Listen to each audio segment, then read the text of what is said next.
All right, so we're starting the webinar. I'm logging in here at studentloans.gov. This is the website that you're going to go to for any loan entrance counseling or master promissory notes. As your first step, which most of you have done, is in your student's portal of the school that they're going to be attending, you're going to accept all of the financial aid. And when you accept the financial aid, including the loans, when you accept the loans in the portal, it does not obligate you to those loans. All it does is it tells the school that you're interested in taking out these loans. If you actually want these loans to be dispersed, you will have to take the step that we're going to go over today, which is the loan entrance counseling and the master promissory note, which is all done on the government's website. So studentloans.gov. This is where you're going to navigate to.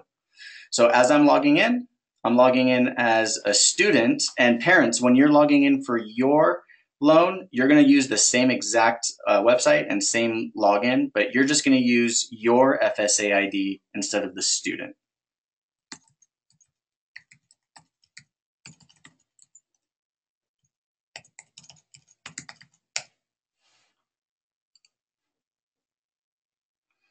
Perfect. Okay, so as you get in, what you'll see is this is your home page.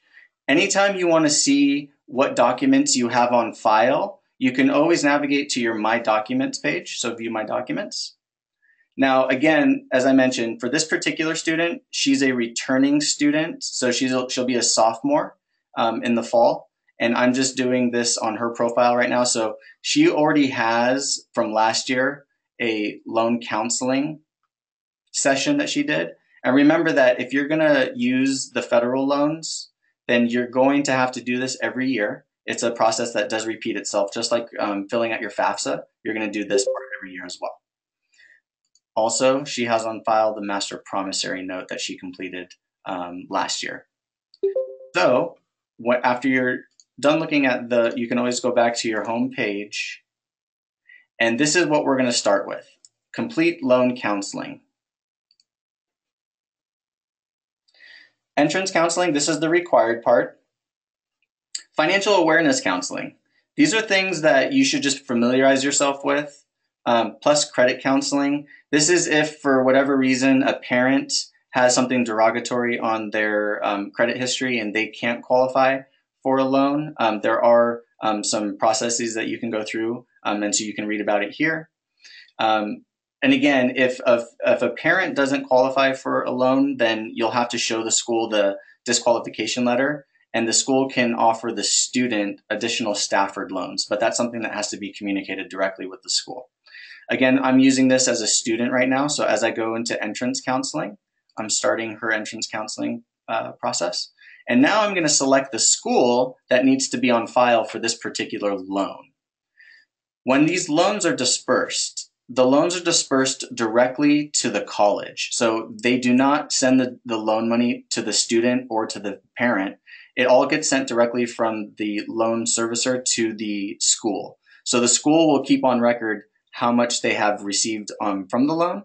And when you log into your student's portal, you'll actually notice what the remaining tuition balance is or how much in the loans have been applied to your tuition. Here, I'm going to choose, and for this particular student, she's going to Boise State. So I'm going to choose Idaho. And you're going to navigate to your school selection here. This school is participating in loan entrance counseling through studentloans.gov. So now you want to select, I am completing entrance counseling to receive direct loans as an undergraduate student. Because remember, I'm doing this as a student right now for the Stafford loan. Don't get those confused, because parents, when you're in here and you're doing it for the parent loan, you're going to have the option to do it to choose as a parent. Continue. Current loan balance for this student is $5,604. So now these are things that you're going to want to familiarize yourself with. The reason why the Federal Student Aid Commission initiated this loan counseling is because several years ago, there were students graduating from college who basically said, we never knew that we had to repay our student loans. And there was a big, I guess, court case that went on about this. So the federal government said, well, now we have to educate borrowers on what it means to take out a student loan. So this is why they initiated this process of student loan or loan entrance counseling. So here, what I'm going to do is I'm going to add a loan, and I'm going to do a direct subsidized loan. So the difference between a subsidized loan and an unsubsidized loan is a subsidized loan carries no interest while your student is in school. So if you're awarded a subsidized loan, then the federal government's paying for the interest while your student's enrolled in college. An unsubsidized loan is basically an interest-bearing loan. So for a student loan, once it's dispersed, it will start accruing interest. And for a parent loan, it will start accruing interest, but that's only true if it's an unsubsidized loan.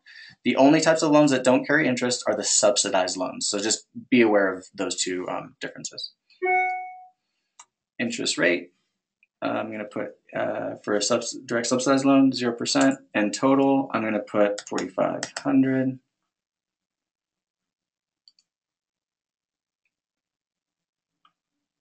Borrow only what you need, control how much you need. So as of today, how much do you owe in student loans? So you're just going to look at the estimated loan balance here. This is basically an open book test. They just want to make sure that you're reading everything correctly before you sign up for these loans.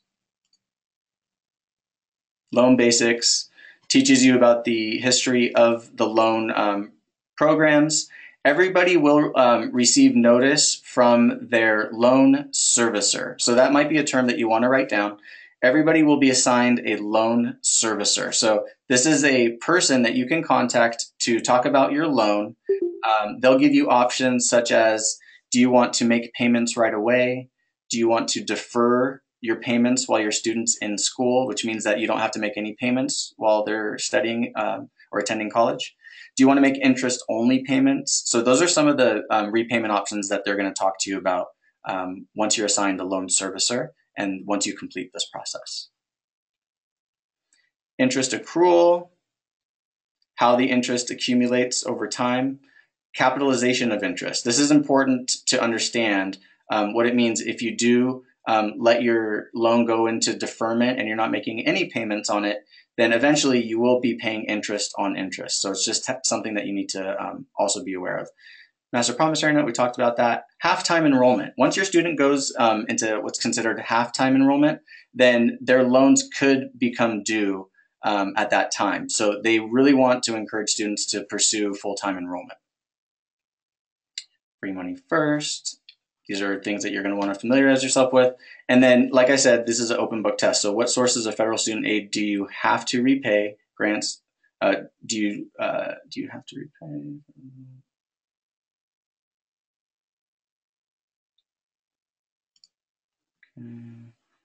Subsidized loans. Again, it's going to familiarize yourself with the different loans. This is the parent loan. Federal Perkins loans will be offered to some families depending on your income level. This is important information you want to read. So loan limits and how the loan amounts will rise over time while your student's in school. You'll notice that as a first-year undergrad, $5,500 is the max amount, $3,500 of which will be a subsidized amount. The remaining balance after your student has borrowed from their Stafford loan, the remaining balance will be taken out as a parent loan.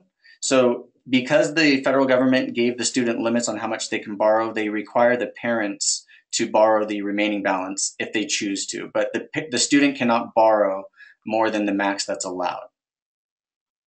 Only time that the student can borrow more is if the parent gets declined to borrow from the PLUS loan. That's the only time I've actually seen the student get allowed that. So in this instance, I'm just going to add in some scholarships. So these are the awards that the student received. You're going to put in your specific amounts based on what you received in your award letter. And employment, there you go. So a total of $9,000.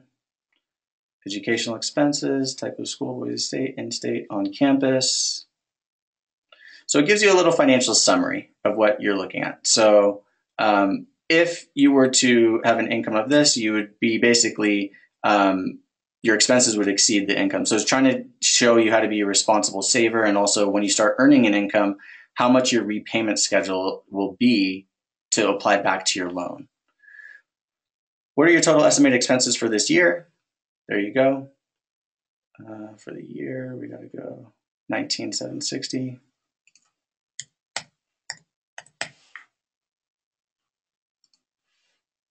How much funding do you have available this year? Financial summary. And where's my funding? Expenses, total funds, other funds. Student aid, 9,000. So I'm going to put 9,000 right here. Correct. Will you be notified? You will be notified in time to disperse a portion of your loan. Absolutely. If school costs are less than the loan disbursement, the amount remaining will be paid to the student or borrower. So what this means, if there's an overage, so if you request an additional amount from the parent loan that you want to just use as money to buy a laptop or maybe to purchase books, you can actually request additional money from the Parent Plus loan as well. But that money will be sent to either you or the student. So you decide on if you are requesting additional money from the Parent Plus loan, who that money gets dispersed to. I would caution people, though, if you are going to use that type of money, just remember that you are paying interest right away. So if you don't need to borrow that money to pay for laptops or things like that, then try to not do that. Paying student loan interest while you are in school will reduce your overall amount you have to repay. True.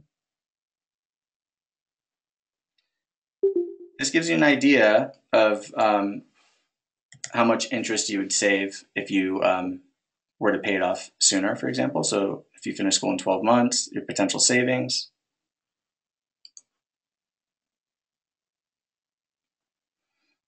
Projected annual income. Let's project that we're going to make about $50,000 a year getting out of school. Use your loans. Family size 1. Projected balance, we'll have about 10,000, we'll say. It's a nice interest rate.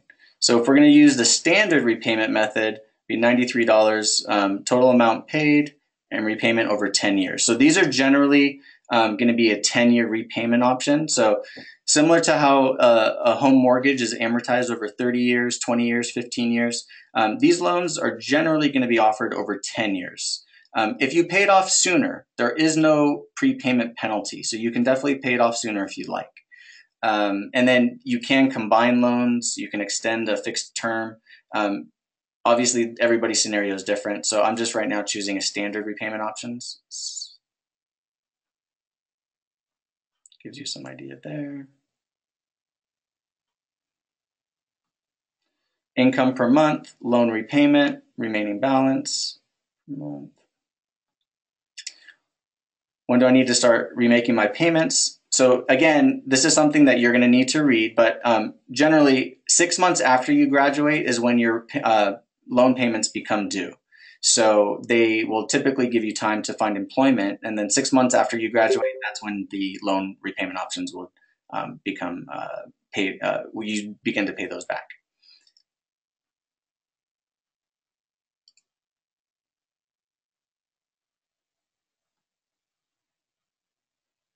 Who do you contact to select or change your payment plan? Your federal loan servicer. That's the person we talked about.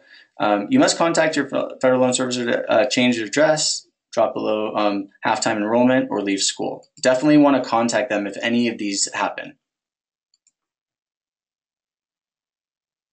So now avoiding default. Pay on time, stay in touch with your federal loan servicer. It is very important to stay in touch with these individuals because they do give you options on if you're having a hard time making your payments. There are things such as forbearance that they can offer you. These are people that will help you if you have questions about that. Generally speaking, you could also call your financial aid office at the college and they can answer some of the basic questions for you as well, such as if you didn't want the loan dispersed for the second semester. For example, you could call the school's financial aid office and speak with them directly and ask that they request that the loan doesn't get dispersed. So you can also have a dialogue with the school's financial aid office as well. You postpone your payments for, let's say, 24 months. Gives you a scenario there. Deferment or forbearance are ways of temporarily postponing your federal student loan payments. True. If you're having trouble making payments, they can give you all these options. important information again. Want to read? So this is just telling you how to become a responsible adult with finances. Parents, probably a good discussion to have with your students anyway. Spend wisely. A tax deduction reduces taxable income. True. Gives you a summary of what we were looking at based on this particular student. Submit counseling. So we've actually successfully submitted the loan counseling for the student loan. So that's the Stafford loan.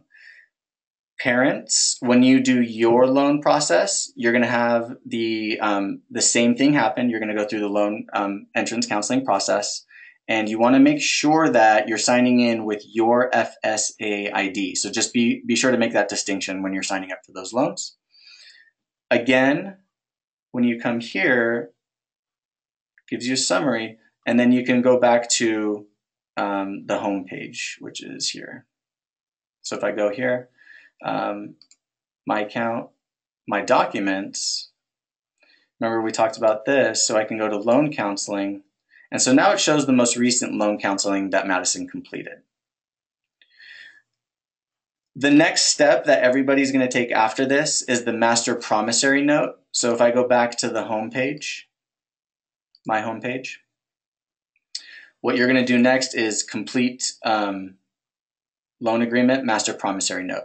I'm not going to do that on this webinar just because it's pretty straightforward. All you're doing is inputting your family's information, and then you're doing the 2 references that I mentioned. So again, I'll just go over that. You're going to need to have 2 references when you sign up for this loan.